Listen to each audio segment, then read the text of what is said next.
नमस्कार। आज हम लोग कर्नाटका के विषय में बात करेंगे जो ये हिजाब कंट्रोवर्सी शुरू हुई है।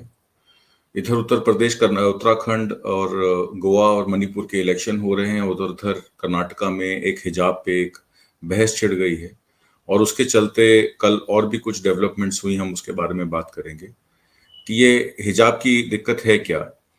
कर्नाटका एजुकेशन एक्ट एक 1983 का है जिसमें यूनिफॉर्म्स के लिए जो वहाँ अंडर ग्रेड कॉलेजेस हैं कर्नाटका में, बैंगलोर में, उडुपी में, मैसूर में और जगह, उसमें यूनिफॉर्म पहनने की इजाज़त जो है, यूनिफॉर्म के साथ अपना हिजाब पहनने की या पगड़ी पहनने की, ये स्कूल और उन कॉलेजेस लेवल पे ही वो लोग डिसाइड करते हैं क्या यूनिफॉर्म होनी चाहिए कि नहीं होनी चाहिए।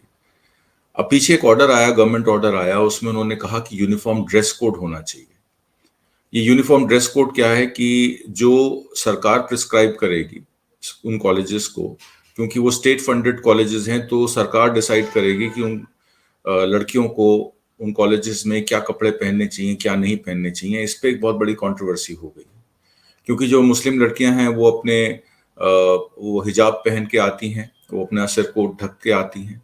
जो अमृतधारी लड़कियां हैं सिखों में जो आती हैं, वो अपनी क्योंकि अमृतधारी सिख पगड़ी बांधते हैं, अपने बाल खुले नहीं छोड़ते हैं, तो जो लड़कियां हैं अमृतधारी सिखों में वो भी पगड़ियां बांधती हैं, वो पगड़ी बांध के कॉलेज जाती हैं, स्कूल जाती हैं। तो अभी पीछे कल एक इंसिडेंट हुआ जिसमें आप ये स्लाइड चलाइएगा। ये देखिए कि एक अमृतधारी लड़की है जो अपने कॉलेज की प्रेसिडेंट भी है, और वहाँ पे कोई एजुकेशन बोर्ड से उनके सीडीसी के इनका कहा जाता है कॉलेज डेवलपमेंट कमेटी के कोई अफसर वहाँ पहुंचे। उन्होंने देखा कि कुछ लड़कियां अभी भी जो है वो सिर ढके हुए हैं। भाई, सिर ढकना तो एक संस्कृति है इस देश की। हिंदुओं में हो या मुसलमानों में या सिखों में हो, लड़कियों को और घर परिवार में माँ बहन बेटियों को सिर ढक के ही रहती हैं। तो अगर वो सिर ढक के अगर कॉलेज जाती भी हैं तो उसमें क्या दिक्कत है? तो उन्होंने कहा कि ये सिंस हिजाब गवर्नमेंट ऑर्डर जो है उसके ऊपर कर्नाटका हाई कोर्ट की एक सिंगल बेंच जज थी, कृष्णा एन दीक्षित की। उन्होंने कह दिया कि जो ऑर्डर सरकार का है वो अभी इंटरिम ऑर्डर में कंटिन्यू रहेगा। हालांकि जो पिटिशनर्स थे वो रिलीफ मांगने गए थे, इंटरिम ऑर्डर में उनको तो रिलीफ दे दिया जाना चाहिए था, क्योंकि जब कोई पिटिशनर, जैसे मुस्लिम लड़कियां वहां पिटिशनर बन के गई और उन्होंने पिटिशन दाखिल की, तो उन्होंने रिलीफ मांगा कि जब तक इस पे फैसला ना हो जाए बड़ी बेंच कमेटी पे, तो जो स्टेटस क्यों है, जो चलता आ रहा है वो चलता रहना चाहिए, उसमें कोई दो राय नहीं होनी चाहिए। पर जिस तरीके से एक एंट्री ऑर्डर आया जिसमें गवर्नमेंट ऑर्डर को ही मान्य ठहराया गया कि जब तक 3 जज बेंच कमेटी इसको पूरा सुन नहीं लेगी तो जो गवर्नमेंट का ऑर्डर है वो मान्य होगा, और लड़कियों को जो है अपना हिजाब जो है उतार के ही क्लासरूम में जाना पड़ेगा। और अब ये बात वो सिख लड़की के ऊपर भी आ गई, तो उसके परिवार ने बहुत उस पर विरोध किया, और श्री गुरु एसजीपीसी जो है, श्री गुरु प्रबंधक कमेटी है, गुरुद्वारा प्रबंधक कमेटी है, उसको भी चिट्ठी लिखी है। एचएस फूल का जो सीनियर एडवोकेट है वो भी उनको रिप्रेजेंट करेंगे कहीं जाके, उनको भी जाके उन्होंने कंप्लेंट की उनके फादर ने कि ऐसे तो हमारी रिलीजियस फीलिंग्स को हर्ट किया जा रहा है। हम एक सेकुलर देश में रहते हैं। प्रेम्बल ऑफ कॉन्स्टिट्यूशन में सेकुलरिज्म को बहुत एक महत्वता दी गई है, जिसमें right to freedom to propagate your own identity, religion, वो सब चीजें हैं। तो ये सडनली एक क्या इतनी इमरजेंसी आ गई कि गवर्नमेंट ऑर्डर को हाई कोर्ट ने भी मान्य ठहरा दिया, और 3 जज बेंच कमेटी कल से, परसों से 22 तारीख से उस पर सुनवाई भी कर रही है। कल भी इस पर सुनवाई हुई थी। जो पिटिशनर के अब वकील हैं वो सीनियर एडवोकेट कामत हैं, सुप्रीम कोर्ट के सीनियर एडवोकेट हैं, और जो सीडीसी है, जो कॉलेज डेवलपमेंट कमेटी है, उसके सीनियर एडवोकेट सज्जन पुवाया हैं।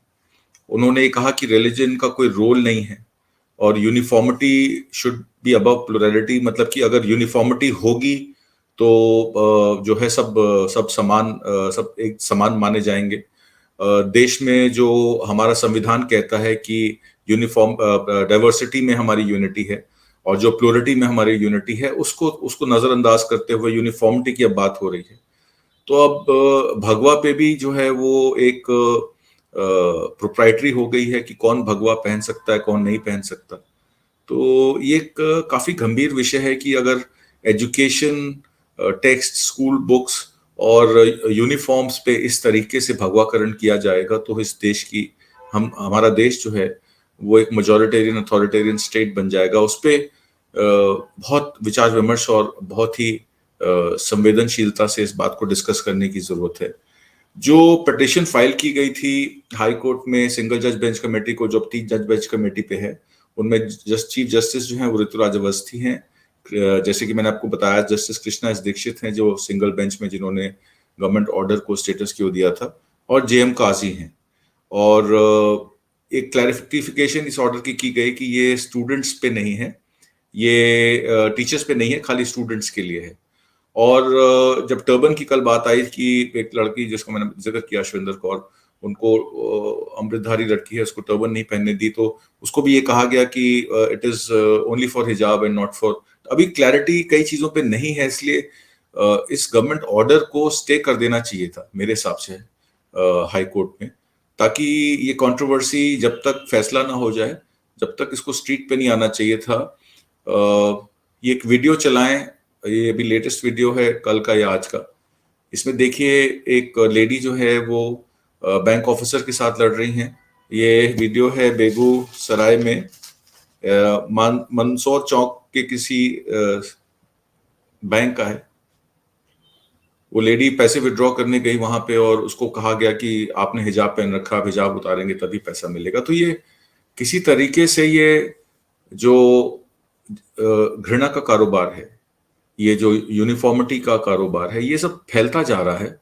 और कर्नाटका से ये बिहार का पहुंच गया, और बिहार से ये उत्तर प्रदेश में कब एंटर कर जाएगा, कब उत्तराखंड में पहुंच जाएगा। मतलब एक विक्टिमाइजेशन एक पर्टिकुलर कम्युनिटी की या माइनॉरिटीज की ऐसे जिस तरीके से हो रही है, इसमें इस पे अंकुश लगाए जाने की तुरंत व्यवस्था करनी चाहिए। जैसे कि मैंने आपको बताया कि राइट टू एजुकेशन और protection of child right act जो 2005 का है, इसको 193 कंट्रीज ने एंडोर्स किया है और उसमें इंडिया भी शामिल है। तो protection of child right act 2005 के अंडर आता है, क्योंकि अंडर ग्रेजुएशन वाले कॉलेजेस और स्कूल्स पे ये यूनिफॉर्म्स का कोड डाला गया है। तो कहीं ना कहीं इसमें मानव अधिकारों का भी हनन है। और यूनियन नेशंस, यूनाइटेड नेशंस में भी हो सकता है कोई पिटीशन इसकी जाए। अगर सुप्रीम कोर्ट में इसकी सुनवाई के लिए एक पिटीशन डाली गई थी पिटिशनर्स द्वारा, बट अभी वो स्वीकार नहीं की गई है, क्योंकि वो कर्नाटका के 3 जजेस, जैसे कि मैंने आपको बताया, हाई कोर्ट के जजेस उनके अधीन है। तो जब तक वहां से फैसला नहीं हो जाएगा, सुप्रीम कोर्ट उस पर रिविजन एक्सेप्ट नहीं करेगी। इसमें एक बात बड़ी क्लियर है कि कोई वैलिड रीजन नहीं दिया गया सरकार के द्वारा कि बैन है क्यों ये। मतलब अब आप एक बात बताइए कि अगर आप किसी को सर ढकने ना देंगे, उसको हिजाब पहनने नहीं देंगे, तो ये तो डायरेक्ट ही उसके मानवाधिकार का, उसके राइट्स का हनन है, और उसकी फ्रीडम ऑफ चॉइस का हनन है, उसका फ्रीडम ऑफ एक्सप्रेशन का हनन है। तो ये यूनिफॉर्म कोड के द्वारा, एजुकेशन एक्ट के द्वारा, जो कि उस एक्ट में लिखा भी नहीं है इस बारे में, उसके बावजूद ये एक अनसंवैधानिक ऑर्डर कर्नाटका गवर्नमेंट द्वारा दिया गया। एमएलए जो होते हैं वो रिप्रेजेंटेटिव होते हैं लेजिस्लेटिव असेंबली की, वो ये नहीं कह सकते कि अब जैसे ही होगा हमारी कॉन्स्टिट्यूंसी में, कोई राजा नहीं है वो एक पब्लिक रिप्रेजेंटेटिव हैं, एक नुमाइंदे हैं। पब्लिक का दायित्व उनके ऊपर बनता है। अगर पब्लिक उनसे खुश नहीं है, चाहे वो, मैं कहता हूँ 100 में से 10 लोग उनसे ना खुश हैं और उनका रीजन वैलिड है कि उनके रिलीजियस सेंटिमेंट्स को हर्ट किया जा रहा है, तो वहां के लोकल लेजिस्लेचर्स को, एमएलएस को सुनना चाहिए। और इसीलिए सरकार ने कोई, मतलब इसमें कोई वैलिड रीजन नहीं दिया, उसके बावजूद ये बैन जो है वो एक्सेप्ट किया गया। जो रिलेशन है उस ऑब्जेक्टिव का कि क्या है, मतलब आप एक यूनिफॉर्म ड्रेस कोड लगा के आप क्या करना चाहते हैं। आप ठीक है, एक ड्रेस कोड होता है कि पर्टिकुलर कलर की शर्ट और ट्राउजर्स, या आप जीन्स या अपना स्कर्ट या आप कपड़े पहन के आते हो, यूनिफॉर्म ड्रेस कोड, अगर उसमें सेम कलर का अगर हिजाब लड़की स्कार्फ लगा के भी आती है, हेड कवर करके आती है, तो उसमें कोई दिक्कत नहीं होना चाहिए। ये डिसेंसी है और इस डिसेंट बिहेवियर को चैलेंज नहीं किया जाना चाहिए। इसमें कई सारे सवाल पैदा हो जाते हैं। फंडामेंटल राइट्स आर्टिकल 25 जो है वो आपको प्रैक्टिस ऑफ फेथ का प्रावधान देता है। तो जो हेड स्कार्फ है वो भी एक प्रैक्टिस ऑफ फेथ है। सिखों का पगड़ी बांधना भी एक प्रैक्टिस ऑफ फेथ है। अगर ऐसी बात है तो मिलिट्री में क्यों अलाउ करते हैं आप पगड़ी बांधना? अभी हमारा कंट्री जो है वो फ्रांस या टर्की नहीं है। हम लोग संवेदनशील हैं अपने माइनॉरिटीज के लिए। हम एक अथॉरिटेरियन गवर्नमेंट नहीं चलाते हैं यहाँ पे। तो जो टर्की और फ्रांस ने किया, और उसके बाद टर्की की सुप्रीम कोर्ट में तो उसको रिवर्स भी किया गया हिजाब बैन को। फ्रांस में भी ये बात हुई थी, टर्बन पे बात आई थी, तो उस समय हमारे यहाँ के जो डीजीपीसी के यहाँ के अध्यक्ष थे मनजिंदर सिंह सिरसा, उन्होंने यूएन को लिखा और सुषमा स्वराज के द्वारा एक आपत्ति दर्ज कराई। तो अब वही मनजिंदर सिंह सिरसा आज बीजेपी के साथ हैं और उनके पीठ पीछे कर्नाटका में ये पगड़ी का जो मामला आया है, तो मनजिंदर सिंह सिरसा आप चुप क्यों हैं? तो जो ये कांग्रेगेशंस हैं, ये बॉडीज हैं, इनको भी इस बारे में सोचना चाहिए। और दूसरी बात यह है कि जो एजुकेशन है, it is not a measure of social welfare और रिफॉर्म्स। तो ये कोई सोशल वेलफेयर नहीं हो रहा है, कोई ये रिफॉर्मेटरी कोई ऑर्डर नहीं है। एक यूनिफॉर्म ड्रेस कोड जो है वो उसके उसके मद्देनजर या उसकी आड़ में जिस तरीके से लोगों की रिलीजियस फीलिंग्स हर्ट की जा रही हैं। और दूसरी बात यह है कि जो जज साहब ने पूछा कल हियरिंग में कि एसेंशियल प्रैक्टिसेस क्या हैं, और क्या हिजाब जो है वो एसेंशियल प्रैक्टिसेस में आता है, कुरान की आयतों में आता है। तो जो देवदत्त कामत थे, उनके पिटिशनर्स के सुप्रीम कोर्ट के लॉयर, उन्होंने फिर सारी उनको चीज़ें बताई कि ये ऐसे है, ऐसे ऐसे है। और क्योंकि ये चलता आ रहा है, और जिसको चॉइस है, कोई ज़बरदस्ती तो किसी को कहा नहीं जाता है कि आप अपना सिर ढकें। आपकी अपनी चॉइस है, आप सिर ढकना चाहें, आप स्कार्फ पहने या आप पगड़ी बांधें। तो ये एक इंडिविजुअल चॉइस है, इसमें वो रिलीजियस टेक्स्ट में लिखा है या नहीं लिखा है, या वो सब्जेक्ट मैटर जो है वो है कि नहीं है। अगर मेरी पर्सनल चॉइस है कि मैं अपना सिर ढक के बाहर निकलता हूँ और मुझे उसमें कंफर्टेबलनेस है या मुझे मेरा कल्चर है वो, तो इसमें कोई आपत्ति किसी स्कूल या कॉलेज को नहीं होनी चाहिए। और सेक्शन 143 कर्नाटका एजुकेशन एक्ट का भी हवाला दिया उन्होंने, देवदत्त साहब ने, और ये कहा कि इसमें कोई भी यूनिफॉर्म ड्रेस कोड का कोई प्रावधान का कोई क्लॉज है ही नहीं।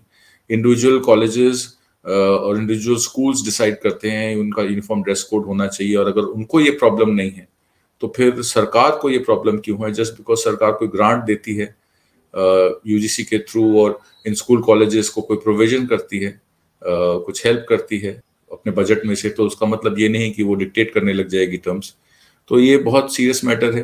दूसरी बात है, जो एडवोकेट जनरल साहब थे, उन्होंने कहा कि कोई रिस्ट्रिक्शंस नहीं है हिजाब पहनने में। सो गवर्नमेंट ऑर्डर जो है वो किसी तरीके से एजी साहब ने खुद ही मान लिया कि हिजाब पे कोई रिस्ट्रिक्शंस नहीं है। तो कामत साहब ने कहा अगर हिजाब पे कोई रिस्ट्रिक्शंस नहीं है तो गवर्नमेंट ऑर्डर को हटा दीजिए, क्योंकि यूनिफॉर्म ड्रेस कोड में तो उसी को बेसिस लेके ये सब किया जा रहा है। तो और इट इज ऑल्सो कि उसको कहा जा रहा है कि वो रिस्ट्रिक्टिव प्रैक्टिस नहीं है। तो अगर रिस्ट्रिक्टिव प्रैक्टिस नहीं है और पर्सनल चॉइस अगर लोग अपनी कर रहे हैं तो उसमें क्या दिक्कत है? इनफैक्ट मैसूर के एक स्कूल में तो प्रिंसिपल ने डिसीजन ले लिया, क्योंकि वहाँ ज्यादातर जो स्टूडेंट्स थी लड़कियां वो मुस्लिम समुदाय की थी, तो उन्होंने कहा कि आप हिजाब पहन के आ सकते हैं, हमें कोई प्रॉब्लम नहीं है। तो उन्होंने यूनिफॉर्म ड्रेस कोड को डिफाई किया वहाँ पे। तो ये यूनिफॉर्म ड्रेस कोड पहली बात तो इम्प्लीमेंटेबल नहीं है, दूसरी बात है कि ये कम्युनिटीज में क्लैश कराएगा, तीसरी बात है इसके मद्देनजर एक लिंच मॉब और एक लिंच माफिया खड़ा हो जाएगा और स्टेट्स में, कि कर्नाटका की हाई कोर्ट ने तो कह दिया हिजाब पहना अलाउड। लोग जो है स्पिरिट ऑफ जजमेंट को नहीं देख रहे हैं, वो उसे एक सांप्रदायिकता भड़काने के लिए, एक धार्मिक ध्रुवीकरण करने के लिए वो रीजन ढूंढते हैं। तो मेरे हिसाब से कोर्ट्स को भी इसका संज्ञान लेना चाहिए कि कोई भी ऐसा डिसीजन ना हो जिससे धार्मिक ध्रुवीकरण हो या माइनॉरिटीज पे ऑपरेशन हो। जिस तरीके से आपने देखा लिंच मॉब ने जब बीफ बैन हुआ था किस तरीके से लोगों को प्रताड़ित किया, कई लोगों को, पीलू खान का मर्डर केस देख लीजिए, मोहम्मद अखलाक का मर्डर केस देख लीजिए, आज तक दोषियों को सजा नहीं मिल पाई है। तो हिजाब बैन में भी कोई कंट्रोवर्सी जब इरप्ट करेगी और स्टेट्स में जाएगी, अगर वहां पे भी गुंडागर्दी होगी, मारपीट होगी और लड़कियों को प्रताड़ित किया जाएगा, तो कैसे हम उनको बचाएंगे? इस बारे में हमको सोचना है। जैसे कि मैंने आपको बताया कि ये सब चीजें जो हैं कहाँ से निकल के आती हैं, उत्तर प्रदेश में, उत्तराखंड में। आपने देखा उत्तर प्रदेश में जब इलेक्शंस हुए पहले 4 फेजेस के, तो पहले फेज में कह दिया गया कि ये गन्ना बेल्ट है, ये जाटों की बेल्ट है, इनको गन्ना की पेमेंट टाइम पे नहीं मिलती है, इसलिए ये लोग शोर मचा रहे हैं ना। जब दूसरे चरण का इलेक्शन आया तो उसमें कह दिया गया ये तो मुस्लिम बेल्ट है, संबल, अमरोहा, मुरादाबाद की, तो ये पाकिस्तान से इनके कनेक्शंस है। तो जब पॉलिटिकल पार्टीज ऐसी स्टेटमेंट्स देती हैं और ऐसी बातें करती हैं तो ज़ाहिर-सी बात है कि वो राजनीतिक ध्रुवीकरण करने के लिए, एक पोलराइज़ेशन करने के लिए एक स्ट्रैटेजी बना के चलती हैं।